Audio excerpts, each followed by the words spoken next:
They missed my wedding for a spa cruise in Greece. I found out from Instagram my mom holding champagne. No disappointments, just real family. That night, I pulled my name from the family trust, reassigned the property title, and prepped the documents. A week later, my dad showed up, face red, waving a notice. I handed him a folder and said, "You got what you toasted to."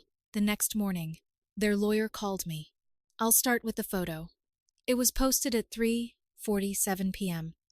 The same afternoon, I stood at the altar without my parents. My mom, in a white robe, reclined on the deck of a yacht off the coast of Santorini. Her sunglasses were tilted slightly as she lifted a glass of champagne.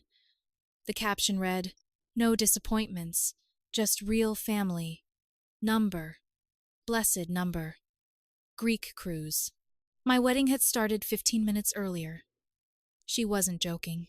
The timestamp, the yacht's location tag, the cliffs in the background, all of it was real. I stood in the venue courtyard, still in my wedding dress, watching story after story roll in like an ongoing slap. My sisters were there too. Jenna posted videos of grilled octopus and $200 bottles of ouzo. Danielle, whom I had asked to stand with me during the ceremony, grinned into the camera with a sparkler between her teeth. Then there was my dad, raising his glass while someone off camera said, "To freedom." No explanation, no apology, no call. There were more than 130 guests at our wedding. Ethan's entire extended family came. Childhood friends, college roommates, cousins. His uncle flew in from Vermont on a red-eye. People cried during our vows and clapped after the first dance. His side of the room was full of joy. Mine had 3 empty chairs. The DJ discreetly asked whether we should still do the father-daughter and mother-son dances. I told him to skip mine. Ethan squeezed my hand, but I could feel the glances moving around the room. People kept asking where my parents were, and I gave the same answer. They were held up. I kept smiling, but by 8 that night, I was outside alone, watching their champagne toasts from a continent away. The reason they skipped my wedding was that I refused to buy Danielle a brand new Jeep for her 18th birthday. That was it. I had told them no 2 months earlier. She was failing half her classes and had already wrecked my old car once. I figured they would be angry for a week at most. Instead, my mom called me cold. Jenna said I was withholding out of jealousy. My dad sent me a single email with the subject line, "Family means giving." I didn't respond. That night, while Ethan and I sat on the hotel balcony eating room service fries because neither of us had touched dinner, I logged into the business portal. Our real estate company, MJD Holdings, had always been described as a shared family dream, at least on paper. But everything we owned was in my name. I had taken the loans, put up the collateral, funded the company. The original LLC filing carried my social security number, my address, my capital. They were part of the name Mara, Jenna, Danielle, but they hadn't put in $1. We had 4 properties in development, 2 under contract, 1 in escrow, and a mixed-use space in Temecula that had broken ground the week before. It was the crown jewel. And sitting there in my wedding dress with Santorini glowing on my phone, I finally admitted I was done pretending they had earned it. By midnight, I had removed them from every internal account I could legally control. By 2, I had locked the shared files and pulled up the operating agreement. At 5:45 a.m., with Ethan asleep inside, I sat with coffee drafting reassignment instructions for the property titles and business interests. 2 days later, I was in my attorney's office signing final documents. The family trust my dad had set up for legacy planning no longer had my name attached, and every asset tied directly to me was pulled out. My attorney asked whether I was certain. I thought about the empty chairs and my mother's caption. I signed the last page. They knew none of this. A week later, Ethan and I were back from our short honeymoon. I was unpacking when someone started pounding on the front door hard enough to shake the frame. I opened it and found my dad standing there, face blotchy and furious, waving a sheet of paper that looked like a default notice from our main lender. He shouted my name and stepped inside. I didn't answer. I walked to the kitchen counter, pulled out the folder I had prepared, and handed it to him. He flipped through the first pages. His expression changed from anger to confusion, then disbelief. The folder contained everything. The title transfers, new LLC paperwork, notices removing Jenna and Danielle from the joint ventures, and the trust withdrawal documents.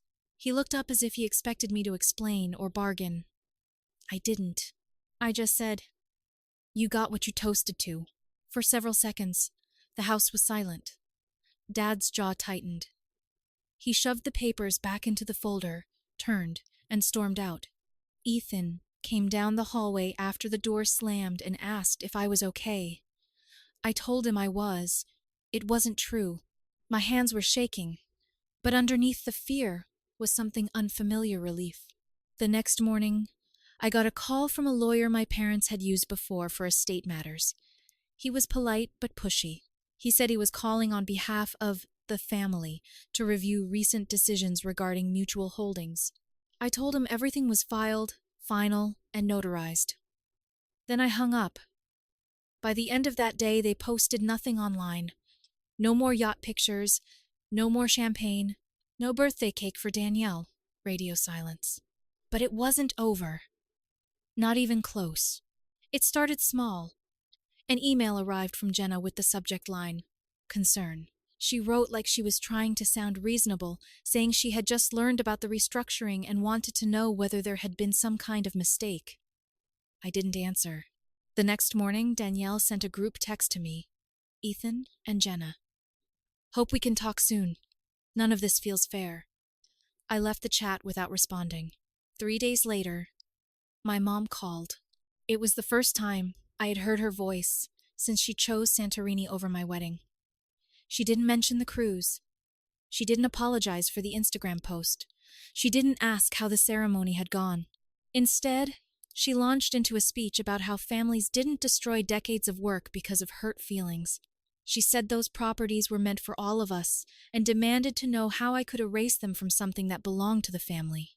I reminded her who had signed every loan, funded every escrow account, paid every attorney retainer, attended every contractor meeting, and guaranteed every line of credit. Then I reminded her that she had toasted real family while I stood at my wedding explaining 3 empty chairs. She went quiet for a few seconds, then hung up. After that, they stopped pretending this was about reconciliation. Their lawyer called again. Only this time the polite tone was gone. He mentioned fraudulent restructuring, implied agreements, breach of fiduciary responsibility, and possible claims involving jointly managed property. I told him to read the Articles of Organization. There had never been a signed family partnership agreement. The registered member attached to the relevant entities was me. My attorney had already reviewed every transfer before I signed it. Their threats sounded intimidating until you looked at the paperwork. That was when the sabotage started. One morning, the contractor handling our Temecula development called and asked why Danielle had contacted him directly, introduced herself as a partner, and attempted to change a supplier arrangement. I stared at my phone for a moment because I genuinely couldn't believe she had been reckless enough to do it. A week later, Jenna emailed the property manager, overseeing our Santa Monica rentals, requesting 6 months of rent rolls and expense reports. She claimed I was unavailable and said she had authority to conduct an internal audit. The property manager forwarded the request to me instead. Then Danielle contacted the city inspector's office under the company name, asking them to investigate alleged site irregularities at Temecula. A friend in permitting called me as soon as the request crossed his desk. He told me Danielle sounded like someone repeating legal language she barely understood. The complaint was reviewed and went nowhere. But that wasn't the point. They were creating noise. Enough noise could scare a lender, delay a permit, unsettle a contractor, or make an investor wonder whether the company was unstable. So I locked everything down. New business email addresses, new passwords, new project management software, access permissions rebuilt from scratch. I closed the small office we had once shared as a family workspace and moved the operation into a private suite across town where neither Jenna nor Danielle had keys. Ethan kept asking whether I was okay. I kept saying yes because I didn't know how to explain that the business fight wasn't what was keeping me awake. What hurt was realizing how long the pattern had existed. The wedding hadn't created the problem. It had exposed it. Every guilt trip, every expectation that I would pay, every time I had been called selfish for saying no, it all looked different now. They had spent years training me to believe love meant compliance. Then Jenna posted a black and white childhood photo of the three of us. I was maybe 12, Jenna 10, Danielle still small enough to be missing her front teeth. The caption said, "Some sisters don't break blood bonds over money. Some do." The comments filled quickly. People I barely knew called the situation heartbreaking. Someone wrote that success changed people. Another said money revealed character. Nobody asked why my family had skipped my wedding. Nobody mentioned my mother's caption from Greece. For the first time, I understood how easy it was to control a story when you told yours first. I could have posted screenshots. I could have shown everyone the empty chairs, the legal records, the messages. I didn't. I refused to turn my marriage into evidence for strangers. 2 weeks later, certified mail arrived from a larger law firm. My family was officially requesting mediation over what they called jointly managed assets, intellectual property, and the historic identity of MJD Holdings. Their argument was almost impressive in its creativity. Because the initials represented Mara, Jenna, and Danielle, they claimed the branding itself demonstrated an intended partnership even without formal ownership documents. I read the letter 3 times before calling my attorney. No settlement, I told him. No restored shares. No compromise just to make them disappear. We had years of contracts, bank records, emails, capital contributions, and tax filings showing exactly who owned what. If they wanted a legal fight, I wasn't going to reward them for starting one. While the lawyers traded letters, Jenna and Danielle began contacting people around the company. A longtime client emailed me because Jenna had reached out to clarify changes in leadership. One of our early investors called after Danielle suggested I was overwhelmed, emotionally unstable, and possibly preparing to step back from operations. Their attacks were amateurish, but they were dangerous because uncertainty alone could kill deals. I started calling people before my sisters could. I booked meetings, showed ownership records, explained the restructuring, and reassured lenders and investors that the company remained stable. Most stayed. One didn't. I lost a deal I had spent nearly 6 months building because the buyer decided there was too much family conflict surrounding the project. Then Mom appeared at my new office without warning. I still don't know how she found the address. She walked in as though she hadn't missed my wedding, as though she hadn't spent that afternoon drinking champagne beneath a caption about real family. She looked around the office and said, "This feels small, temporary." I asked why she was there. She folded her hands over her purse and said, "What would it take to put everything back the way it was?" Those words stayed with me. The way it was. As if the old arrangement had been healthy. As if I had imagined the years of financing everyone else's expectations. She asked whether I could forgive them. I asked one question. "Are you sorry you missed my wedding?" Her face changed, but she didn't answer. That was my answer. I walked her to the door and locked it behind her. The pressure escalated after that. My family started appearing at city council meetings involving projects connected to my firm. Jenna once stood during public comment and implied that our Temecula project might be violating zoning restrictions. I had to respond on the record while city officials looked between us like they had accidentally wandered into a Thanksgiving argument. Ethan was furious when I told him. I expected him to tell me this had gone too far, and that maybe I should give them something just to make it stop. Instead, he said, "They don't want peace, Mara. They want access." He saw it more clearly than I did. This wasn't a family disagreement anymore. It was a power struggle, caused by the fact that they had finally discovered I could say no and make it stick. One night, Ethan and I sat on the living room floor eating takeout because neither of us had the energy to cook. He asked whether I missed them. I looked down at another social media post Jenna had made from a gala with Danielle. The caption read, "Strong roots, no rot." I thought about it before answering. "I don't miss them," I said. "I miss who I thought they were." 2 days later, a commercial realtor I knew called me. My parents were apparently shopping around old development blueprints for a vineyard property we had once considered turning into a luxury retreat. The plans were outdated, the zoning had changed, and the project had never been approved, but they were presenting it as a family legacy development. Worse, my name was still printed throughout the presentation deck.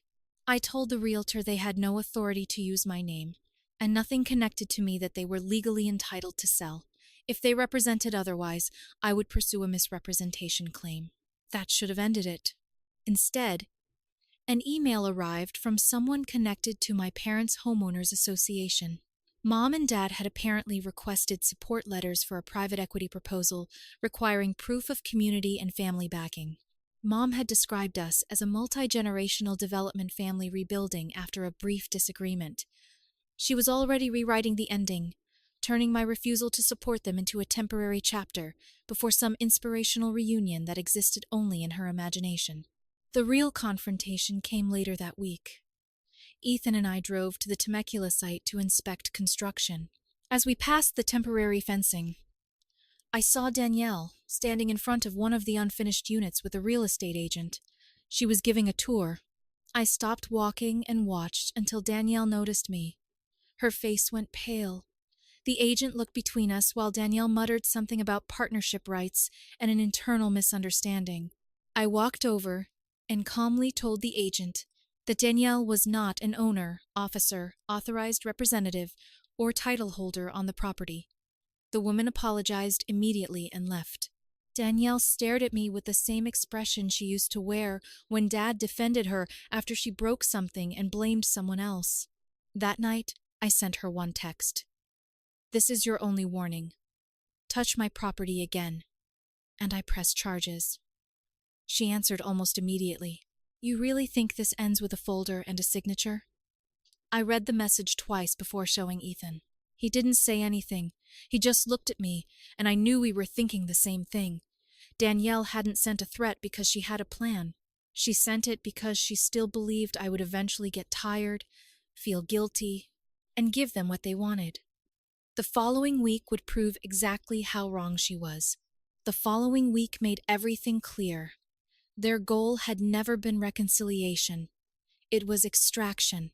My attorney forwarded me an emergency arbitration request my parents had filed, claiming I had unfairly terminated long-standing financial support obligations. The list was so absurd I had to read it twice. Danielle's Jeep, an annual family travel allowance, landscaping expenses, and even holiday maintenance. By holiday maintenance, they meant the company I had hired every December for 6 years to decorate my parents' house with lights, wreaths, and a ridiculous illuminated sleigh my mother loved. They were presenting voluntary gifts as contractual obligations. My lawyer almost laughed when he read the filing, but I couldn't.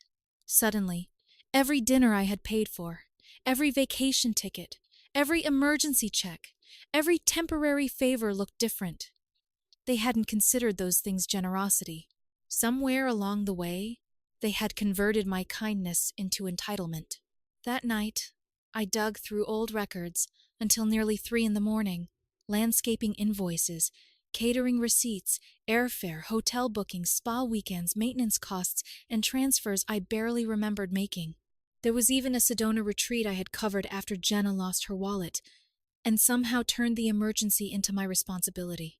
I forwarded everything to my attorney and told him that if they continued claiming those expenses were obligations, we should counter with a reimbursement claim. He agreed. Then, almost immediately, their arbitration push went quiet. For several days, nothing happened. No calls, no emails, no dramatic posts. I started to think maybe they had finally understood there was nowhere left to push.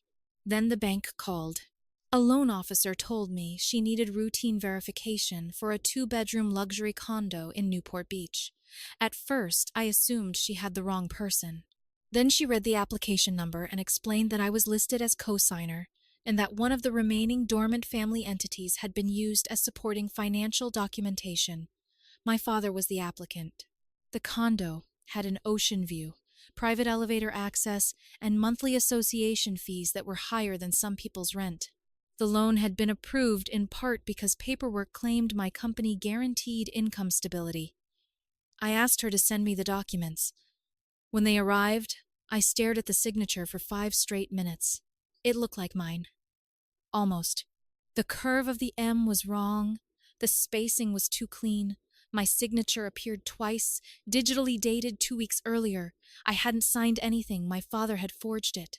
I forwarded the paperwork to my attorney and immediately called the bank back to provide a recorded statement denying authorization. The strangest part was that I didn't feel furious. I felt insulted. After everything that had happened, Dad still believed my identity was something he could borrow whenever his own credit wasn't enough. The bank froze the application that afternoon, sent it to its legal department, and opened a potential fraud review. 2 days later, Dad called from a blocked number. I let it go to voicemail. The message lasted almost 3 minutes. He rambled about family, misunderstandings, and how financial arrangements between relatives were complicated. Then he said something I replayed because I couldn't believe he had actually spoken it aloud. "What's mine is yours, and what's yours was ours." As if that had always been the family constitution. When I didn't respond, he emailed the next morning. Suddenly, the anger was gone. He said they were in a tight financial position, that nobody had intended to make things personal, and that the Newport condo was only supposed to bridge the gap while we rebuild trust. Attached was a proposed temporary profit-sharing agreement. They wanted 10% of future revenue from projects connected to MJD Holdings in exchange for what Dad called a clean break. Ethan read it beside me at the kitchen table, then looked at me in disbelief. "They forged your signature," he said, "and now they want severance pay?" I didn't answer the email. My attorney filed a formal fraud complaint with the state the next morning, attaching the forged signatures, the false guarantor documentation, the bank correspondence, and Dad's own messages. That afternoon, the family group chat I had muted months earlier exploded. Danielle accused me of destroying Dad's future. Jenna sent an article about forgiveness among wealthy families, as though a motivational blog post somehow erased fraud. Mom posted an old photograph of the 5 of us from nearly 10 years earlier. No caption. Just smiling faces from a time when I still believed being needed was the same thing as being loved. I stared at it for a moment, then archived the conversation. The following week, I called an emergency meeting with my employees. MJD Holdings was finished, not the company, just the name. We rebranded completely, adopted a new logo, new public identity, new corporate structure, and removed every remaining trace of the family initials. Publicly, we described it as a strategic evolution. Internally, I told my team the simpler truth.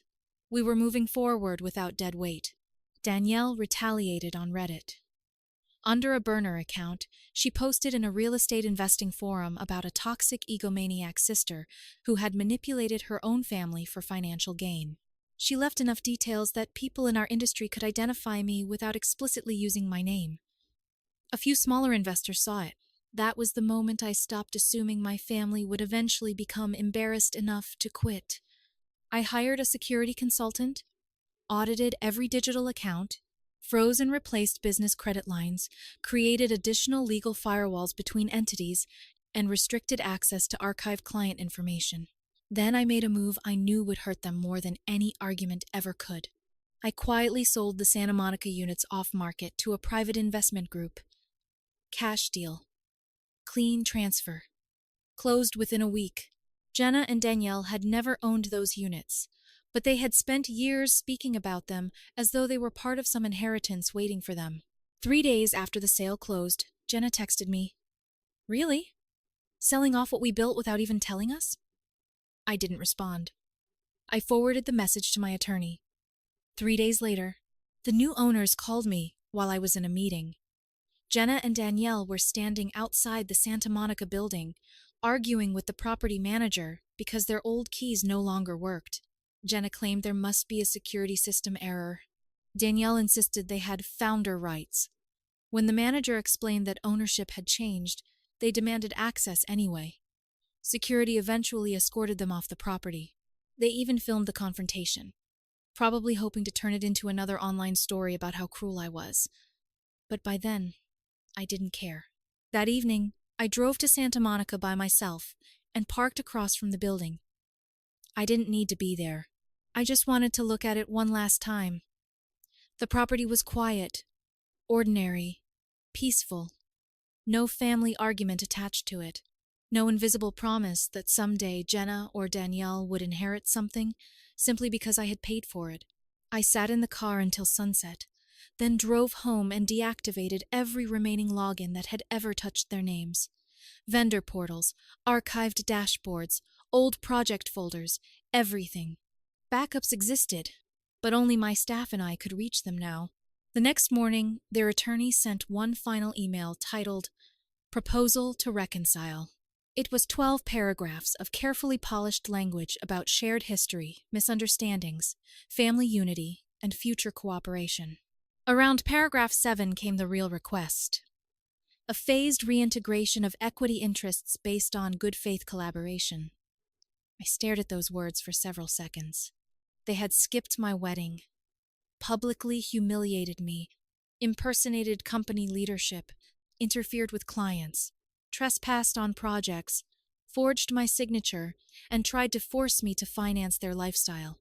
And somehow, their definition of reconciliation still ended with them owning part of my company. I replied with one sentence, "There's nothing left to reintegrate." Then I blocked the address. After that, the noise finally began dying. Jenna still posted occasional quotes about loyalty. Danielle attempted to launch a real estate YouTube channel and abandoned it after 2 videos barely received any views. Mom never called me directly again. Through mutual acquaintances, I heard my parents quietly listed their house. I imagined money had become tighter without my checks, but I didn't investigate. For the first time in years, their financial problems weren't automatically mine. Meanwhile, the business became leaner and more profitable. We landed 2 new developments and nearly doubled revenue over the following 6 months. I hired people who wanted to build something instead of people who simply wanted access to what I built. One evening, Ethan and I sat on our patio with a bottle of wine while the city lights flickered beyond the railing. He asked whether I thought my family would ever come back and try something else. I considered it. Maybe Jenna would call. Maybe Danielle would show up somewhere she wasn't supposed to be. Maybe my parents would eventually invent another version of reconciliation that somehow required my signature beneath the financial agreement. Maybe, I told him. Then I smiled. But if they do, they'll be knocking on a door that doesn't exist anymore. Ethan reached across the table and took my hand. And that was the truth. There is no comeback for people who toast to your absence and call it peace. They simply never believed I would take them seriously. They never thought I would actually walk away. But I did. And this time, I took everything that was mine with me